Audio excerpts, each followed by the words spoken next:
కాంగ్రెస్ నాయకులు ఇస్తామని చెప్పి కొన్ని సంవత్సరాలు నాంచి కొన్ని వందల మంది బలిదానాల తర్వాత తెలంగాణ ఇచ్చారు. మీరు సెపరేట్ స్టేటస్ తెస్తామని చెప్పి ఈరోజు మొండి చేయి చూపిస్తున్నారు. మీరు ఇలా ప్రజలను వంచే కాడికి మీకు అండగా మేము నిలబడ్డ భారతీయ జనతా పార్టీకి తేడా ఏంటి? భారతీయ జనతా పార్టీ నాయకులకి చెప్తున్న, రాష్ట్ర నాయకులకి, జాతీయ నాయకులకి, దయచేసి మమ్మల్ని మోసం చేయొద్దు, మా మనోభావాలతో ఆడుకోవద్దు, మా ఆత్మగౌరవం దెబ్బతీయొద్దు. మీరు ఇవ్వకూడదు అనుకుంటే చెప్పండి, మేము మీకు స్పెషల్ స్టేటస్ ఇవ్వం. మేము దానికి ఎలా స్పందించాలో మేము దాని తగు రీతిలో స్పందిస్తాం. కానీ మీరు దయచేసి మీరు ఈ అంకెల గారడితోటో మీ మాటల గారడితోటో దయచేసి దీన్ని వంచకండి, ప్రజల్ని వంచకండి. మీరు విషయాల్ని నాంచి వస్తువులు మెత్తబడతాయో కానీ మీరు ఇలాగే మోసం చేసి నానిస్తే మా ప్రజల హృదయాలు, మా మనసులు గట్టిపడతాయి. గట్టిపడ్డ మనసులు ఎలాంటి స్థాయికైనా వెళ్తాయి. దయచేసి కేంద్ర నాయకులు కానీ, వారిచ్చిన స్పెషల్ ప్యాకేజీని అప్రిషియేట్ చేస్తున్న రాష్ట్ర తెలుగుదేశం ప్రభుత్వ నాయకులు కానీ దీన్ని గుర్తించాలి. ప్రజల్లో కోపతాపాలు, భావావేశాలు స్థాయి పెరిగే దాకా దీని విషయాలు తీసుకురాకండి. దయచేసి దీన్ని ఇప్పుడే సరిదిద్దండి.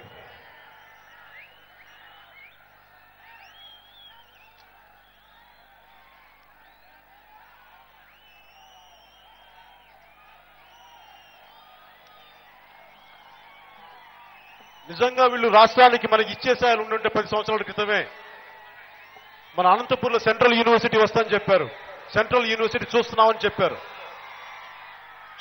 చేస్తామని చెప్పి ఎక్కడి దాకా తీసుకొచ్చినప్పుడు ఎప్పటికి ఇస్తారు? ఇక్కడున్న 14 ఏళ్ల పిల్లోడు మనవడు వచ్చేవరకు ఇస్తారా మీరు? అప్పుడా మీరు ఇచ్చేది?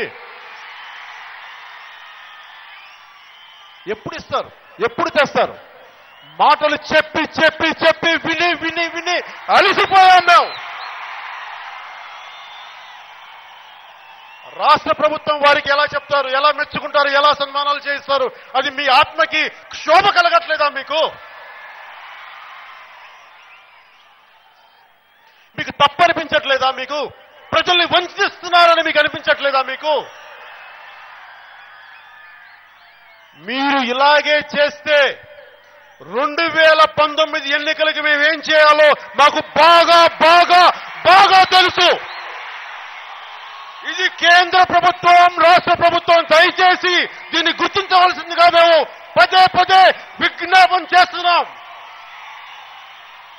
మా భావావేశాలతో మీరు ఆడుకోకండి, మా మంచితనంతో మీరు ఆడుకోకండి, మా ప్రేమతో, మా అభిమానంతో మీరు ఆడుకోకండి.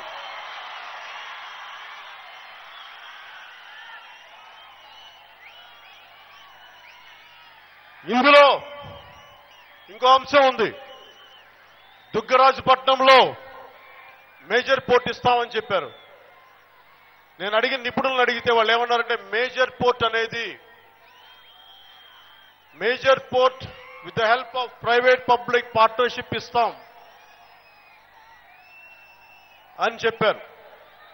చూస్తా ఉన్నారు. అది కూడా ఫీజిబిలిటీని బట్టి ఒక అంచనా వేసి కుదిరితే అని. ఆ నిపుణులు నాతో ఏంటంటే, ఒక మేజర్ పోర్ట్ కట్టాలి అంటే కాండ్లా లాగా, వైజాగ్ లాగా it should be under the port trust of India ఉండాలి. పోర్ట్ ట్రస్ట్ యాక్ట్ ఉంది, 1963లో చేసిన యాక్ట్. దాని ప్రకారం ఇవ్వాలి. ఇది కూడా కంటి తుడుపు చర్య. యాక్చువల్గా ఇది వాస్తవ రూపం దాల్చేది కాదు. ఇది కేవలం వారి జేబులు నింపుకోవడానికి, ఎవరి జేబులు నింపుకోవడానికి. కానీ ఇది నిజంగా వాస్తవ రూపం దాల్చే ప్రాజెక్టు కాదు.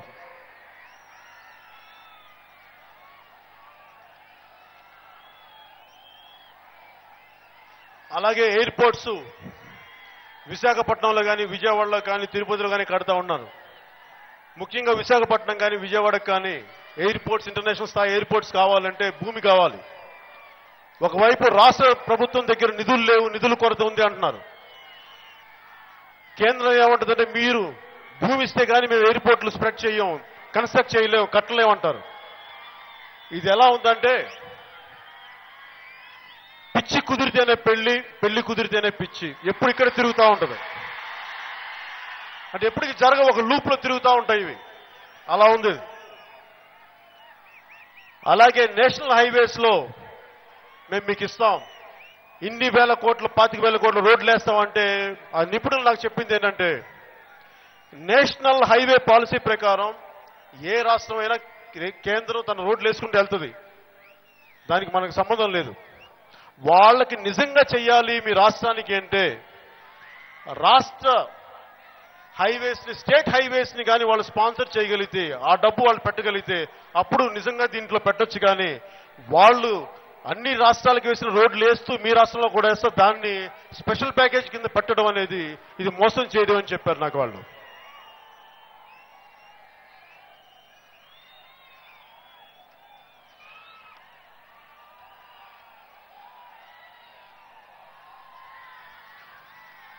నేను అనంతపురం పరిస్థితులు నాకు బాగా తెలుసు, రాయలసీమ పరిస్థితులు బాగా తెలుసు. నేను ఎక్కడ పుట్టానో, ఏ కులంలో పుట్టానో, ఏ మతంలో పుట్టానో, ఏ ప్రాంతంలో పుట్టానో నా అనుమతి లేదు. నేను పుట్టానంతే. కానీ కులాలకి, మతాలకి, ప్రాంతాలకి అతీతంగా నాకు అందరూ సమానం. నేను అందరి కోసం నిలబడతాను. నేను అందరి కోసం పోరాటం చేస్తాను. మన రాయలసీమకి రాసుకోవడానికి పేజీల పేజీల పేజీల చరిత్ర ఉంది. తాగడానికి గుక్కెడు నీరు లేదు, పంట తడపడానికి గుక్కెడు నీరు లేదు. ఈ ప్రాంగణానికి, ఈ సభా వేదికకి కల్లూరి గారి పేరు పెట్టడం, తరిమల గారి పేరు పెట్టడం ఎందుకు పెట్టామంటే వాళ్ళిద్దరూ మన అనంతపురం జిల్లా నుంచి వచ్చిన వాళ్ళు. నేను చిన్నప్పుడు స్కూల్కి వెళ్తా గోడల మీద చూసేవాడిని తాకట్లో భారతదేశం అని. నాకు అర్థమయ్యేది కదా, చదువుకుంటూ వెళ్ళేవాడిని. నేను ఇంటర్మీడియట్కి వచ్చాక మా నాన్నగారు అడిగి ఏంటంటే మా నాన్న ఒకరోజు పుస్తకం ఇచ్చారు, తాకట్లో భారతదేశం అని. ఈ రోజున ఆ పుస్తకం ఎంత విలువైన పుస్తకం అంటే ఈ రోజుకి చాలా సత్యాలు చెప్తుంది. మన వనరులు, మన జాతీయ, మన ప్రకృతి సంపద మనకు ఉపయోగపడ్డ తర్వాతే బయట వాళ్ళకి వెళ్ళాలి. కానీ బయట వాళ్ళకి వెళ్ళిన తర్వాత మనకు రావడం కాదు. మన సంపదని, మన కష్టం, మన సంపద, మన జాతి సంపద బయట వాళ్ళకి ఇచ్చేసి ఉచితంగా మనం డబ్బు పెట్టి కొనుక్కుంటాం. అట్లా అయిపోయింది. అది ఆ పుస్తకం తాలూకు సారాంశం. బయట దేశాలకి ఉపయోగం తప్ప ఇలాంటి విధి విధానాల వల్ల అని చెప్పి 1970లో రాసిన పుస్తకం అదే ఆయన ఈరోజు బతుకున్నట్టు ఎలాంటి పుస్తకం రాసేవాళ్ళు, ఈ జరుగుతున్న రాజకీయ దోపిడీకి ఆయన ఏం మాట్లాడేవాళ్ళు మనం ఊహించలేం.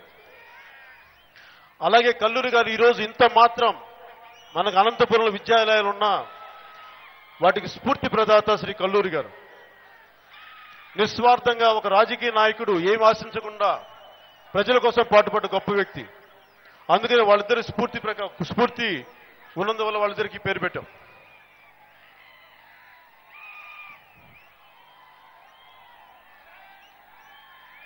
నేను ఇప్పుడు దాకా పొలిటికల్ పార్టీ ఆఫీస్ ఒక హైదరాబాద్ లో పెట్టాను తప్ప ఇంకెక్కడ పెట్టలేదు ఇప్పుడు దాకా. నా మొదటి జనసేన పార్టీ ఆఫీసు అనంతపురం నుంచే స్టార్ట్ చేస్తున్నాను. 2019లో ఎమ్మెల్యేగా పోటీ చేస్తాను. గెలుస్తానా ఓడిపోతానా నాకు తెలియదు. కానీ పోరాటం అయితే చేస్తాను. ప్రజల సమస్యలకి అండగా అయితే నిలబడతాను. ఓట్లు వేయండి, ఓట్లు వేయకపోండి, నా చిత్తశుద్ధి.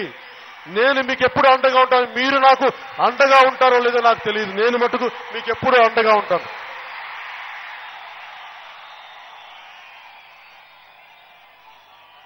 అందుకనే మన అనంతపురం సమస్యలో భాగంగా చాలా మంది నిపుణులతోటి జిల్లా సమగ్రాభివృద్ధి సంస్థ అనంతపురం జిల్లా ఈ వేదికతోటి నేను కలిసి పనిచేయడానికి ముందుకెళ్ళడానికి నిర్ణయించుకున్నాను. వీరిలో శ్రీ దేశాయి రామిరెడ్డి గారు, బికే నారాయణ రెడ్డి గారు, జంగటి అమర్నాథ్, పూల వెంకటరమణ, వికే సుధీర్ రెడ్డి, పాణ్యం సుబ్రహ్మణ్యం ఇలాంటి పెద్దలు, అనంతపురం జిల్లా కోసం కన్నీరు కార్చే పెద్దలు వీళ్ళు. వారి కన్నీళ్లు చూశాను. ఆ ఇరిగేషన్ ఇంజనీర్ పడ్డ తపన చూశాను. ఎక్కడెక్కడికో నీళ్లున్నాయి, నదులు ఇక్కడి నుంచి స్టార్ట్ అవుతున్నాయి, కానీ మా పంటలు తడుపుకోవడానికి నీళ్లు లేవు. ఇక్కడ బళ్ళారెడ్డి వెళ్ళిపోయింది కర్ణాటకకి. ఆ రోజు నుంచి మాకు శాపం. ఇప్పుడు ఒక ప్రకృతి శాపం ఉంది, మా రాజకీయ నాయకుల శాపం కూడా ఉంది. మా రాష్ట్రంలో, మా ప్రాంతంలో పుట్టి మాకు నిలబడలేని రాజకీయ నాయకులు ఉన్నారు. నేను దీనికోసం వాళ్ళకి ఒకటే చెప్పాను, మన అనంతపురం జిల్లా కరువు దేశ యావత్తు తెలిసేలాగా మీరందరూ సహకారం ఇస్తే మీ అందరూ వస్తానంటే జనసేన పార్టీ నేతృత్వంలో నేను మన కరువుని, మన సమస్యల్ని మన దేశ రాజధాని ఢిల్లీ దాకా తీసుకెళ్ళడానికి సిద్ధంగా ఉన్నాను. నేను దానికి అనుకోవడానికి కొన్ని స్పెషల్ రైల్స్ వేసి మనం ఎంత బాధపడుతున్నాం, ఎంత కరువు కొరల్లో చిక్కుకుపోతున్నాం, ఆడపడుచులు మానాలు అమ్ముకుంటున్నారు. ఆ విషయం కేంద్ర ప్రభుత్వానికి కానీ రాష్ట్ర ప్రభుత్వానికి కానీ తెలుసా? కరువు వల్ల. నేను బెంగళూరు వెళ్ళినప్పుడల్లా అనంతపురం వలస కూలీలు చూస్తాను. ఇక్కడ భూమి ఉండి కేవలం నీరు లేక కరువులతో వెళ్ళిపోయి రకరకాల వృత్తుల్లో ఆత్మగౌరవం చంపుకొని బతుకుతా ఉన్నారు. వాళ్ళ ఆడవారి మీద అత్యాచారాలు జరుగుతున్నాయి. అవి కూడా చెప్పారు నాకు. ఇవన్నీ కేవలం మా రక్షణ, మా అనంతపురం నుంచి మేము రావటం వల్ల మేము వల్నరబుల్ అయిపోయాం. మాకు రక్షించే వాళ్ళు ఎవరు లేరు అంటే నేను వాళ్ళకి, నాకు నిజంగా అంత శక్తే ఉండుంటే ఈ కరువు కోసం ఏదైనా చేశామండి. కానీ ఈ అనంతపురం కరువు గురించి నేను కొంతమంది రైతాంగ నిపుణులతో మాట్లాడాను. దాంట్లో ముఖ్యంగా స్వరాజ్ అభియాన్ శ్రీ యోగేందర్ యాదవ్ గారితో కూడా మాట్లాడాను. వాళ్ళు నడిపేది ఈ దేశంలో పారిశ్రామికవేత్తలకి, చాలా సంపన్న వర్గాలన్నిటికీ లాబీలు ఉన్నాయి.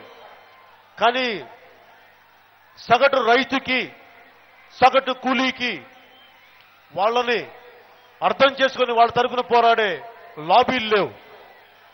నేను వారికి అదే చెప్పాను, మీరు భారతదేశంలో ఉన్న రైతుల కోసం మీరందరూ కలిసి నడుద్దామంటే మన ఆంధ్రప్రదేశ్ నుంచి, తెలంగాణ నుంచి నేను మీకు ఎప్పుడు ముందుంటాను, కలిసి మీకు పనిచేద్దామంటే మీరు అర్థం చేసుకోవాల్సింది, నేను నటుడు వీటన్నిటికంటే కూడా నేను రైతుని, చిన్న కమత రైతు. నేను కూలి పని చేస్తాను, పొలం పని చేస్తాను. నీళ్లు లేక చెట్లు ఎండిపోతుంటే కన్నీరు కార్చేవాడిని. అందుకని నాకు తెలుసు అనంతపురం జిల్లా రైతుల బాధలు ఎలా ఉంటాయో నాకు తెలుసు. పచ్చని చెట్లు మలమలమాడిపోయి ఎండిపోతుంటే నాకు ఆ బాధ ఎలా ఉంటుందో నాకు తెలుసు. అందుకనే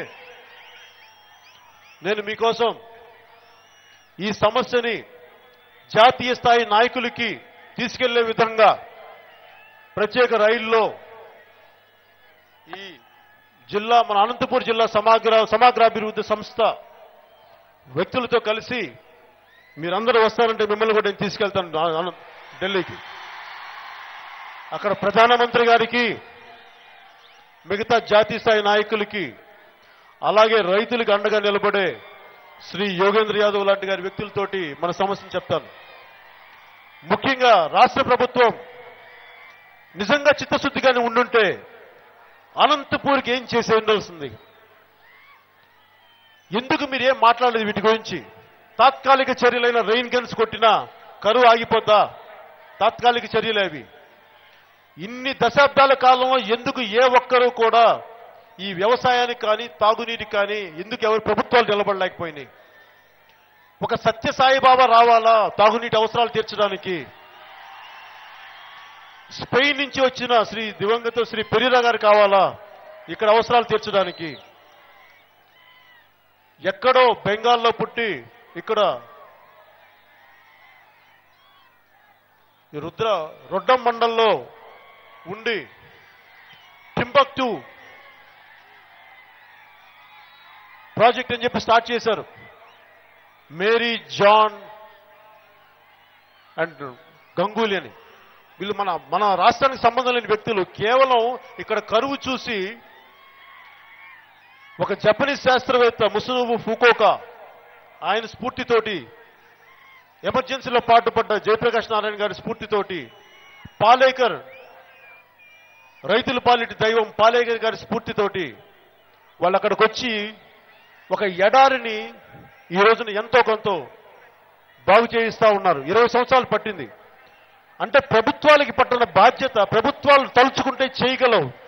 ఒక సత్యసాయిబాబా కానీ, ఒక శ్రీ ఫెరీరా గారు కానీ, ఒక ఇండివిజువల్స్, ఒక వ్యక్తులు చేయగలిగినప్పుడు ప్రభుత్వాలు ఎందుకు చేయలేవో నాకు అర్థం కాలేదు. ఇక్కడున్న మనకి సమకాలీన రాజకీయ వ్యవస్థ, సమకాలీన రాజకీయ నాయకులు వారి లబ్ధి, వారి సమస్యలే తప్ప ప్రజల సమస్యలు పట్టించుకున్న పాపాన్ని ఏనాడు పోలేదు. అందుకనే ఈ రోజున మనకి అనంతపూర్లో కరువు, దుర్భిక్షం, అది మన సమస్యలు. జనసేన పార్టీగా నాకు నటుడిగా ఆనందం లేదు. సినిమాలు ఆడొచ్చు, ఆడకపోవచ్చు, కానీ నాకు నిజమైన ఆనందం కలిగేది సమస్యల్ని పోరాటం చేస్తున్నప్పుడు నాకు నిజమైన ఆనందం కలుగుద్ది. మీకు అండగా నిలబడగలిగినప్పుడు నాకు ఆనందం కలుగుద్ది.